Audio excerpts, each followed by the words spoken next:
گوناه وامان لێ کات چێژ لە هیچ نەبینین بەخوا چێژ لە دانیشتەکانمان نابین لە مەجلیسە لە خزمەکانمان لە هاوسەرمان لە مناڵمان لە کاتەکانمان لە بەهرەکانمان چێژ وەرناگرین کورە چێژ لە عیبادەتەکان وەرناگری کە تۆ گوناه و تاوانە کرد وەڵڵاهی تامی نوێژ نامێنێ لای تۆ تامی ڕۆژوو نامێنێ تامی حەج و عومرە نامێنێ تام و چێژی دوعا و نزاکان و شەو نوێژ و چاکەکانت نامێنێ و هەمووی لە دەستە دەی خوا پەنامان بە لەبەرەوە ئینسان وای لێ دێ ڕەغبەت و خواست و توانای نامێنێ بەو کارە چاکانە چکە چێژی لێ نەبی حەلاوەتە الئیمان کە پێغەمبەر باسیەکە صلی الله عليه وسلم ئەم نیەتی چکە کارەکانی مخلیص بۆ خوا نەبوو و مسلمانان و چواردۆی تەنها لەبەر خوا خۆش نەویست وەرقی لە کوفر نەبوو تەنها لەبەر خوا بە پێچەوانەوە کەوتە گوناه و تاوانەکان بەرامبەر خوا بەرامبەر خەڵک سبحانه وتعالى گوناه وا کات کە مرۆڤ بەڕاستی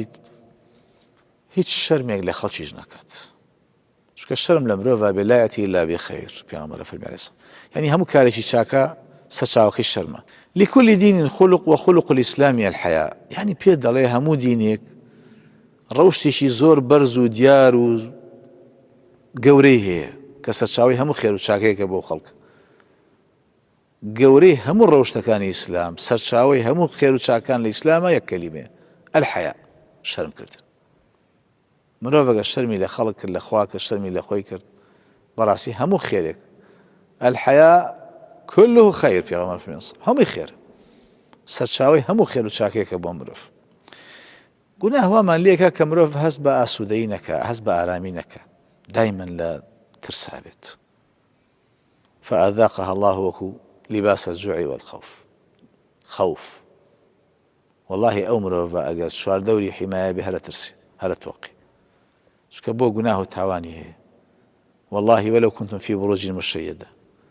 لە قەڵای سەختی شابێ هەر ترسەکەی لێ دوور ناکەوێتەوە لە بنهێنی بێ بە ئاشکرا بێ لە بینی خەڵکا بێ بە هەموو شێوەیەک بێ چکە بەخوا بە چاکەکاری ئەطعەمەهم من جوع وآمنەهم من خوف بێ ترس بی و تێر بی واتە دوور بی لە ترس و لە برسێتی والله ئەمە نیعمەتێکی گەورەیە و ئینسانی تاوانبار و گوناهبار هەردووچی دێسەندێتەوە